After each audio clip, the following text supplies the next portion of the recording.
सभी को नमस्कार। आर्य संस्कृत क्लासेज इस यूट्यूब परिवार में आप सभी का स्वागत है। प्यारे बच्चों, इस वीडियो में हम सभी प्रत्यय के प्रश्नों को देखेंगे, क्योंकि 10th क्लास का संस्कृत का बोर्ड एग्जाम होने में अब कुछ ही घंटे बचे हुए हैं। तो हमने सोचा था संधि वाली वीडियो में प्रत्यय को बता देंगे, लेकिन संधि वाली वीडियो ही 25-26 मिनट की बन गई थी, इसलिए हमने उसको वहीं पर रोक दिया था। इस वीडियो में हम 2-3 टॉपिक को कवर करेंगे, यानी प्रत्यय को और घटिका। आप जानते हैं 4 नंबर का आपके पेपर में समय लेखन आता है, उसको कवर करेंगे। वाच्य को भी देखेंगे, साथ ही साथ अशुद्धि संशोधन को भी देखेंगे। किसको देखेंगे? अशुद्धि संशोधन को। तो इस वीडियो में हम 4 टॉपिक को कवर करेंगे। प्यारे बच्चों, हम आपको पुनः याद दिलाते हैं कि हमने बोर्ड एग्जाम 2024 और 2023 का जो पेपर था उसको हमने प्रैक्टिस पेपर 1 और 2 के रूप में बनाया हुआ है। आप प्ले लिस्ट में जाकर देखें। समाज की वीडियो भी हमने कल ही बनाई है, उसको भी आप प्ले लिस्ट में देख सकते हैं। आप हमें कमेंट करते हैं, सर जी ये वीडियो दीजिए, ये वीडियो दीजिए, तो प्ले लिस्ट में आपको सारी वीडियो मिल जाएगी। अब सीधा आते हैं टॉपिक पे।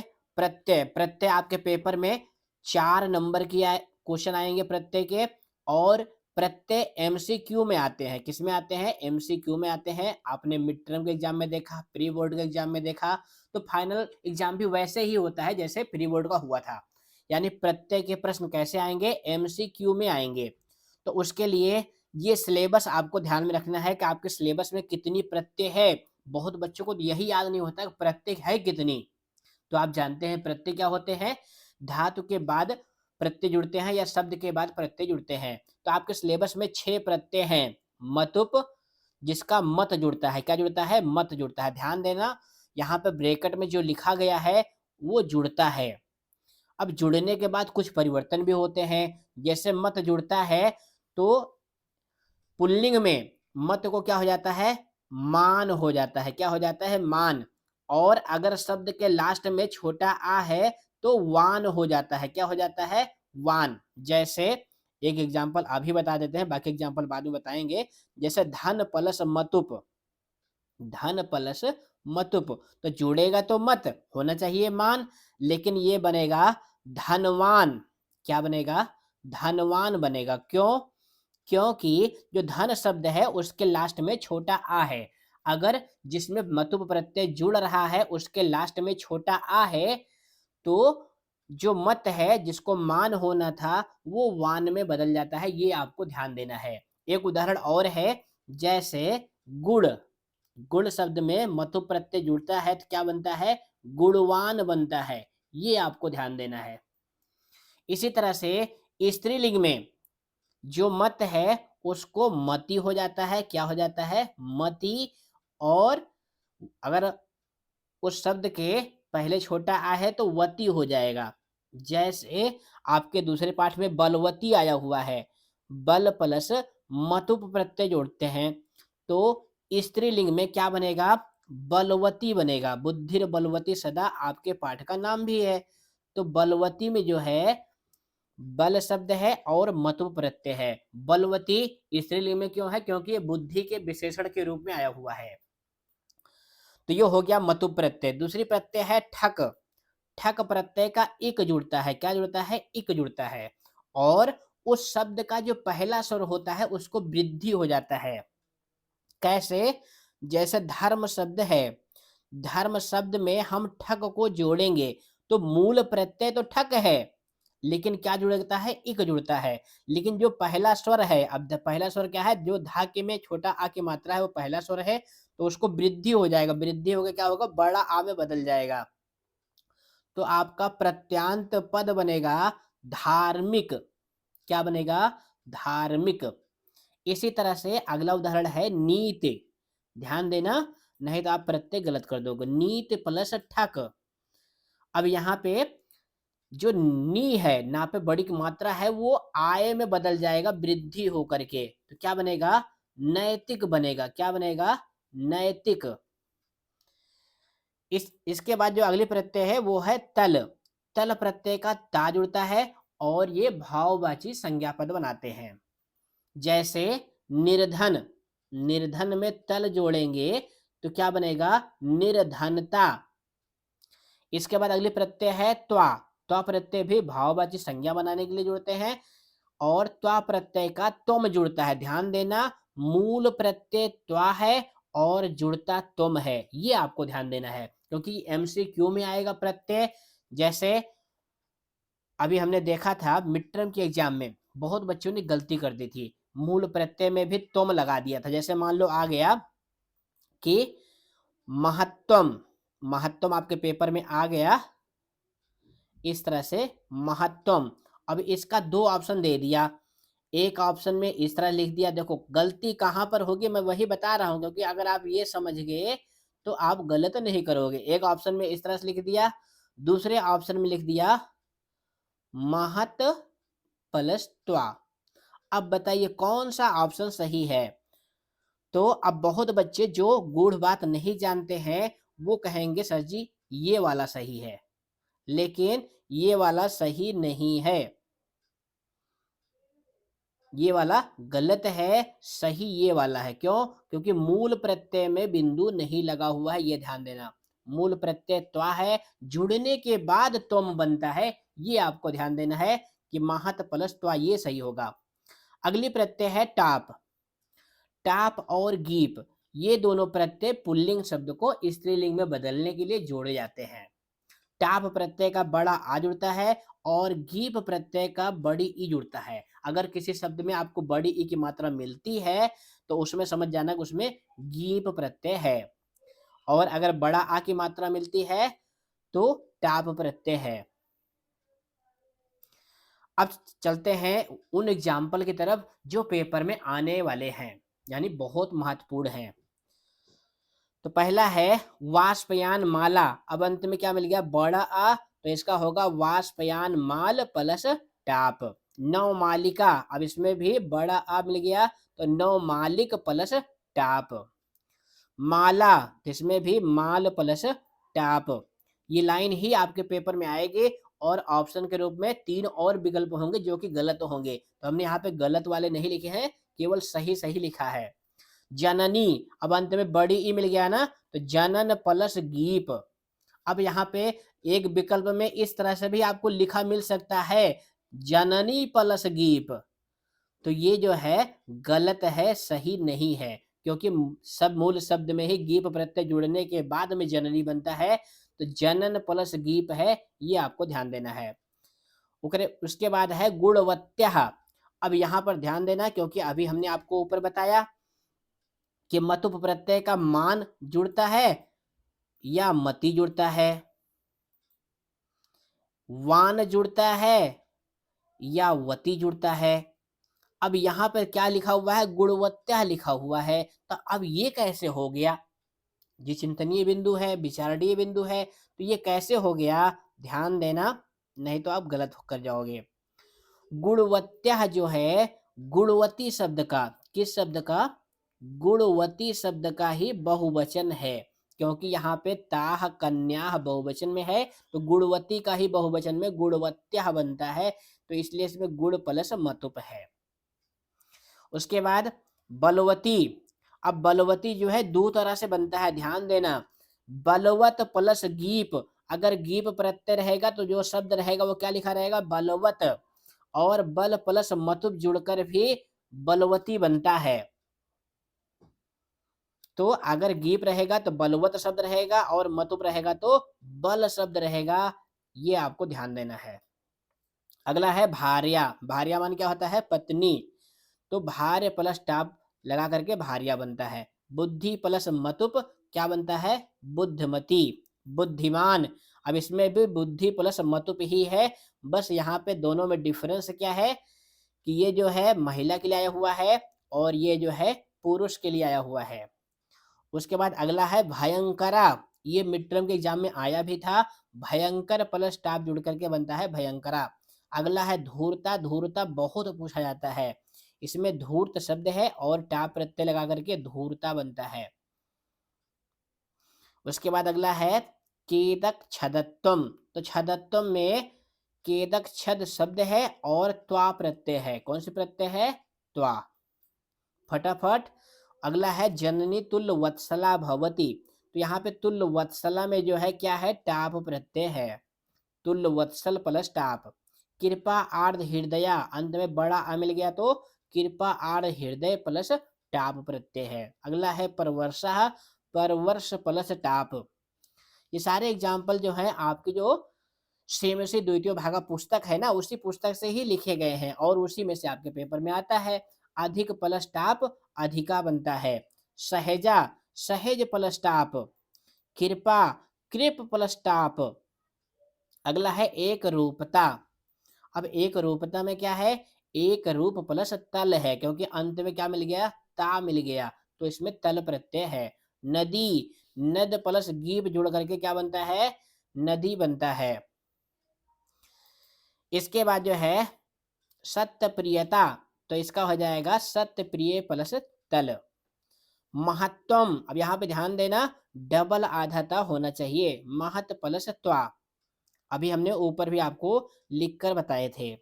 विशेषता, तो विशेष प्लस तल। रुगड़ताम, ये थोड़ा सा अलग है। अब यहाँ पे सर कहो कहे सर जी यहाँ तो ता नहीं है ताम है, तो ये ताम जो है रुगड़ता, इसका मूल शब्द प्रत्यय जुड़ने के बाद क्या बनता है, ये बनता है आपका रुगड़ता, ये बनता है। रुगड़ में तल प्रत्यय जोड़ने से रुगड़ता बनता है, उसी का द्वितीय विभक्ति एक वचन में रुगड़ताम बनता है। ये लाइन जो है किस पाठ की है, जो आपका पाठ है विचित्रा साक्षी, उसी पाठ की लाइन है। उसमें है नहीं कि वो पिता जो है अपने पुत्र की बीमारी को सुनकर व्याकुल हो जाता है, यहाँ रुगड़ताम मतलब होता है बीमारी को। तो रुगड़ताम में भी रुगड़ शब्द है और तल प्रत्यय है, ये आपको ध्यान देना है। अगला है पदयात्रा, तो पदयात्र प्लस टाप। नेत्रवंतः, अब ये भी नेत्रवंतः भी, इसमें नेत्र शब्द है मतुप प्रत्यय है, और इसका बहुवचन भी क्या होगा, इसका बहुवचन होगा नेत्रवान। नेत्रवान एक वचन है और इसका बहुवचन है नेत्रवंता, यानी नेत्र शब्द में मतुप प्रत्यय जुड़ने पर नेत्रवान बनता है, उसी का बहुवचन में नेत्रवंता कहा गया है। ये भी आपके पाठ की लाइन है कि संसार में विद्वान ही जो है नेत्रवान कहे गए हैं। अगला है कृतज्ञता, तो कृतज्ञ प्लस तल, ये भी महत्वपूर्ण है। अवक्रता, अवक्र प्लस तल, ये पिछले साल 2024 वाले पेपर में आया हुआ था। तो इस तरह से 30 उदाहरण हो गए, और भी देख लेते हैं। समत्वम, तो सम प्लस त्वा बनता है समत्वम। धैर्यवान, तो धैर्य प्लस मतुप। प्यारे बच्चों ध्यान देना, धैर्यवान में अगर सीबीएसई बोर्ड वाले इस तरह से लिख दें, कहते हैं धैर्य प्लस वतुप, तो वतुप कोई प्रत्यय आपके सिलेबस में नहीं है, इसलिए ये ऑप्शन गलत है। सही क्या है, धैर्य प्लस मतुप सही है, ये आपको ध्यान देना है। वतुप कोई प्रत्यय आपके सिलेबस में नहीं है। तो आपके सिलेबस में जितनी प्रत्यय है केवल उसी में से ही आपको टिक मारना है। अगला है शोभा, तो क्या हो जाएगा शोभ प्लस टाप। तो इस तरह से हमारा जो है ये प्रत्यय के महत्वपूर्ण एग्जाम्पल समाप्त हुए। अब हम कुछ पेपर वाले एग्जाम्पल देखेंगे। ये देखिए बच्चों, इस टाइप का क्वेश्चन जो है प्रत्यय वाला आएगा, लिखा रहेगा अधोलिखितेषु रेखांकित पदानाम प्रकृत प्रत्ययो संयोज्य विभज्य व उचितम उत्तरम विकल्पेभ्यः चित्वा लिखत। अब यहाँ पे कुछ बातें आपको ध्यान देनी है कि ये प्रकृति क्या होता है, तो मूल शब्द जिससे प्रत्यय जुड़ता है उसको प्रकृति कहते हैं, और जो प्रत्यय होती है मूल प्रत्यय वही प्रत्यय होती है। संयोज्य मतलब होता है जोड़कर, विभज्य मतलब होता है अलग करके, वा माने होता है अथवा। अगर यहाँ पे जोड़ कर लिखा है तो आपको अलग करने वाला चुनना है, और अलग करके लिखा है तो जोड़ने वाला आपको चुनना है। तो उत्तर कैसे करेंगे ये ध्यान देना है, क्योंकि हम चाहते हैं कि हमारी वीडियो देखने वाला बच्चा संस्कृत में 80 में से 80 नंबर पाए, यानी उसके एक भी नंबर ना कटने पाए। तो यहाँ पर देखो भगवान है, तो इसमें क्या सही है, भग प्लस मतुप सही है। अब यहाँ पे देखो गलती कराने के लिए सीबीएसई वाले ने भग प्लस वतुप भी दे रखा है, लेकिन ये गलत है। सही क्या है, भग प्लस मतुप सही है, आपका बी वाला ऑप्शन। तो इस तरह से गलती कराने के लिए इस मिलते जुलते विकल्प दिए रहेंगे, लेकिन आपको गलती नहीं करना है। अगला है महत् प्लस त्वा। अब इसमें ध्यान देना, महत्तम भी है, महत्ता भी है, महत्वा भी है, महत्तम भी है। तो यहाँ पे क्या सही होगा? ये बी वाला ऑप्शन सही होगा, महत्तम। अगला है नामधेया, किम नामधेया इवयोः जननी। ये सिर्फ लालनम वाले पाठ की लाइन है, तो इसमें नामधेय प्लस टाप लगा करके नामधेया बनता है। अब देखो अगला है नीत प्लस ठक। ये थोड़ा सा कठिन है और ध्यान देने वाला है, यानी ये दुर्घटना बाहुल्य क्षेत्र है। तो इसमें ये भी बनता है, ये भी बनता है, ये भी बनता है, ये तीनों बनते हैं। तो सही कौन होगा ये कैसे जानेंगे? ये बाद वाले शब्द को देखकर, क्योंकि जो ठक प्रत्यय वाले शब्द होते हैं वो विशेषण होते हैं। यहाँ पे देखो कर्तव्यम लिखा गया है, तो ये नपुंसक लिंग का है, इसीलिए ए वाला ऑप्शन सही होगा, नैतिकम। तो इस तरह से अगर ठग प्रत्यय वाला उदाहरण आता है तो बाद वाले शब्द को देखेंगे, अगर वो स्त्रीलिंग में होगा तो स्त्रीलिंग वाला विकल्प सही होगा, पुल्लिंग वाला होगा तो पुल्लिंग वाला विकल्प सही होगा, और नपुंसक लिंग वाला होगा तो नपुंसक लिंग वाला विकल्प सही होगा। ये आपको ध्यान देना है। अगला है विशेषता। यहाँ पे विशेष प्लस तल प्रत्यय है। तो इस तरह से हमने प्रत्यय के मोस्ट इंपॉर्टेंट उदाहरण भी देख लिए और पेपर में प्रश्न कैसे आएगा वो भी देख लिए। प्रत्यय के बाद जो आपका अगला क्वेश्चन होता है वो होता है वाच्य परिवर्तन का। तो कई बच्चों के कमेंट आए थे, सर जी वाच्य परिवर्तन का कुछ ट्रिक बता दीजिए। तो प्यारे बच्चों, वाच्य ये आपके हिंदी में भी है, तो आप जानते हैं कि 3 टाइप के वाच्य होते हैं। एक होता है कर्तृवाच्य, एक होता है कर्मवाच्य और एक होता है भाववाच्य। कह दो आप, ये तो हम जानते हैं। नया क्या है? तो नया ये है कि जो कर्तृवाच्य होता है उसमें कर्ता की प्रधानता होती है, यानी कर्ता में प्रथमा विभक्ति होती है। और जो कर्मवाच्य होता है उसमें कर्म की प्रधानता होती है, कर्मवाच्य के कर्ता में तृतीया विभक्ति होती है। और जो क्रिया होती है वो कर्म के अनुसार होती है, इसलिए उसको कर्मवाच्य कहते हैं। और भाववाच्य में कर्म तो होता ही नहीं है, तो जो कर्ता होता है उसमें तृतीया विभक्ति होती है, और जो क्रिया होती है वो हमेशा प्रथम पुरुष एक वचन की होती है। और क्या जानना है? और एक बात और जाननी है कि कर्मवाच्य में और भाववाच्य में जो क्रिया होगी वो यते वाली होगी या फिर यंते वाली होगी, ये आपको ध्यान देना है। यते या यंते। अगर कर्म नहीं होगा तो यते वाला हो सही होगा, और कर्म होगा और कर्म बहुवचन में होगा तो यंते वाला सही होगा। प्यारे बच्चों, आप जानते हैं कि संस्कृत में कर्ता कितने टाइप के होते हैं? 9 टाइप के होते हैं। जैसे हम आपको यहाँ पे लिख भी देता हूँ, प्रथम पुरुष के कर्ता होते हैं सह, तो, ते, ये प्रथम पुरुष के हैं। मध्यम पुरुष में होते हैं त्वम। त्वम माने क्या होता है? तुम। त्वम, इवाम, यूयम। इसी तरह से उत्तम पुरुष में होता है अहम, आवाम, वयम। ये उत्तम पुरुष के सब्जेक्ट होते हैं। अब अगर कर्तृवाच्य का वाक्य है तो अहम के साथ जो क्रिया आएगी वो आमी वाली आएगी, जैसे अहम पठामी, अहम लिखामी। त्वम के साथ आएगा तो जिसके लास्ट में क्या होगा? सी। क्या होगा? सी। जैसे पठसी, लिखसी, गच्छसी, वो होगा। तो ये आपको ध्यान देना है। अब चलते हैं एग्जाम्पल पे कि कैसे हमको सॉल्व करना होता है। प्यारे बच्चों, जो वाच्य परिवर्तन है वो आपके पेपर में संवाद के रूप में आता है, चाहे एक बालक एक बालिका होगी, या दोनों बालिकाएं होंगी, या दोनों बालक होंगे, ये वार्तालाप करेंगे। जैसे यहाँ पर देखो, जो ये पेपर है इसमें मोहन है और रमा है, दोनों आपस में बात कर रहे हैं। तो यहाँ पे देखो, रमे, मोहन कहता है रमे किम तत्र शालायाम गायकः गीतान गायति। क्या वहां पे शाला में गायक गीत गा रहा है? तो रमा कहती है आम, हाँ, तत्र गायकेन। अब यहाँ पे ध्यान देना बच्चों, कर्ता में तृतीया मिल गया ना, गायकेन, गायकेन गीतानी। अब क्रिया गायब है, कर्ता में तृतीया मिल गया, इसका मतलब ये कैसा वाच्य है? ये कर्मवाच्य है। तो क्रिया कौन सी आएगी?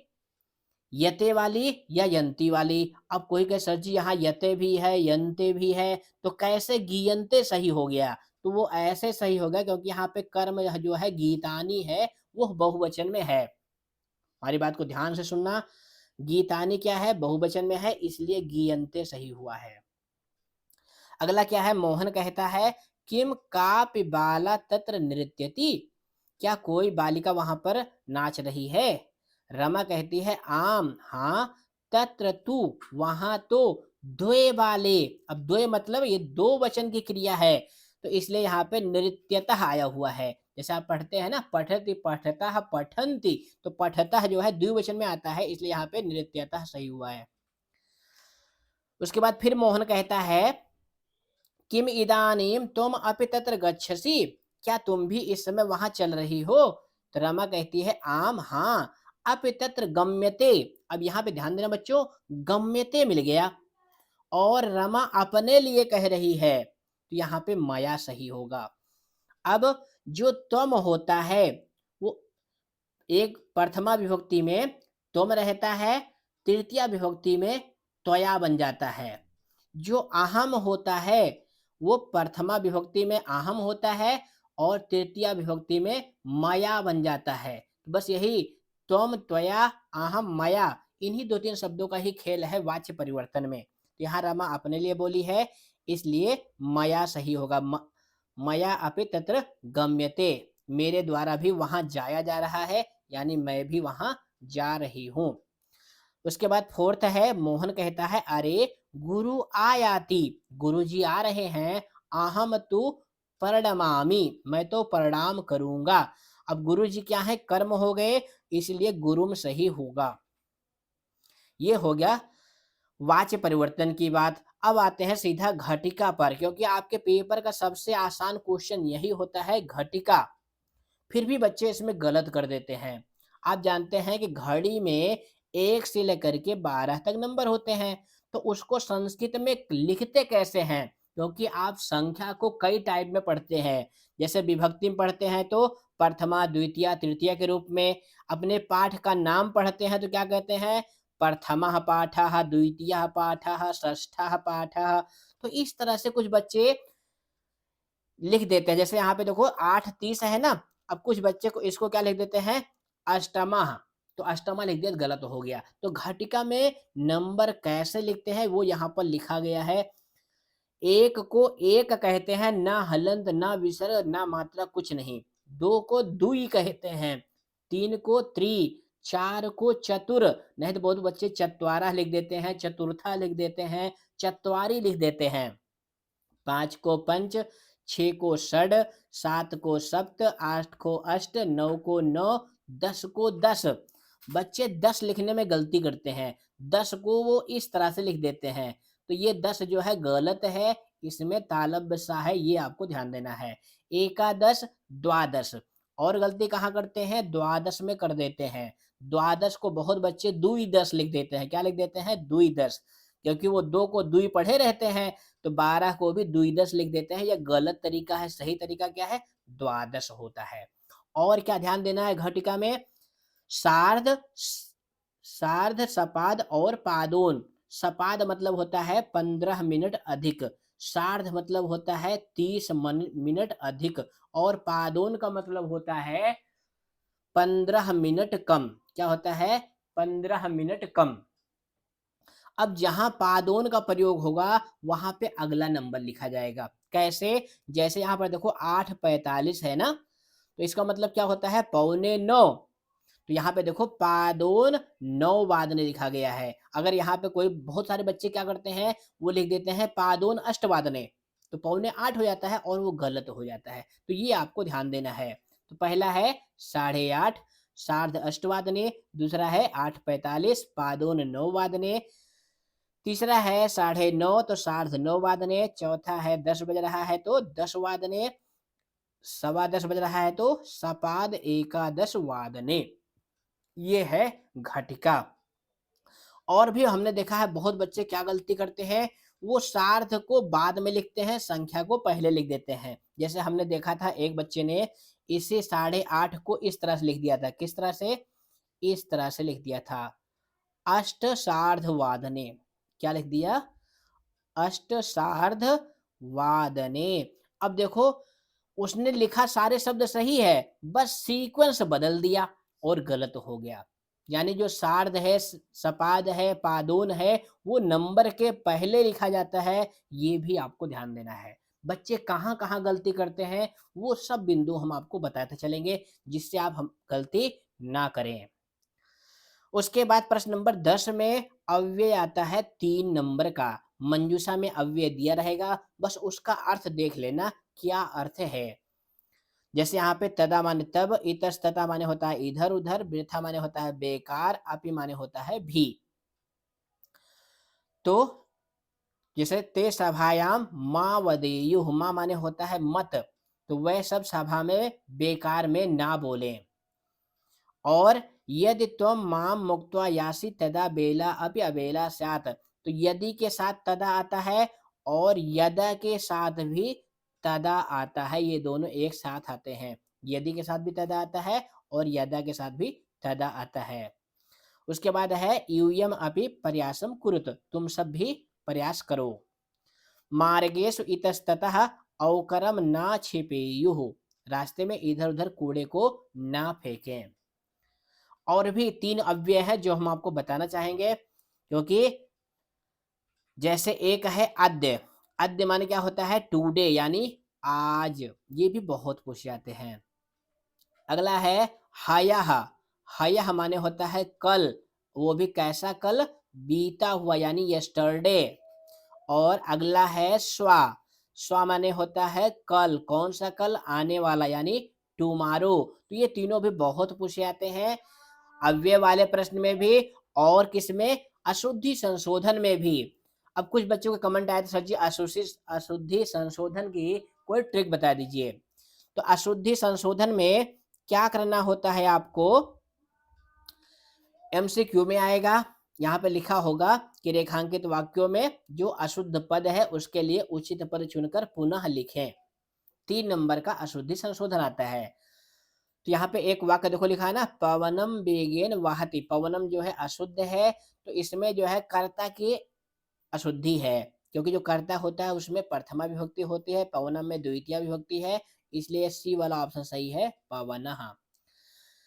दूसरे में किसकी अशुद्धि है? क्रिया की अशुद्धि है। अभी हमने आपको बताया कि अहम के साथ क्या आता है? आमी, इसलिए ये खादति गलत है और खादामी आपका सही ऑप्शन है। ये आपको कर्ता और क्रिया की अशुद्धि है, ये ध्यान देना है। अगला है मोहना गृहम तत्र अस्ति, मोहन का घर वहां पे है, का मतलब षष्ठी, इसलिए डी वाला ऑप्शन सही है, मोहनस्य। भवान स्वा कुत्र गच्छति, अरे बच्चों ध्यान देना यहाँ पे, अभी हमने आपको बताया ना स्वा माने क्या होता है? कल, और कौन सा कल? आने वाला यानी भविष्य काल, इसलिए क्रिया अशुद्ध है, इसके साथ जो है गमिष्यति आएगी, भविष्य काल वाली क्रिया। तो इस तरह से हमारा ये ग्रामर का पोर्शन कंप्लीट हो गया है। पठित अवबोधन यानी जो ये पैसेज है, इसके लिए हमने practice set 1, practice set 2 2 video बनाई है, आप प्लेलिस्ट में देखेंगे। बेस्ट ऑफ लक बच्चों, धन्यवाद।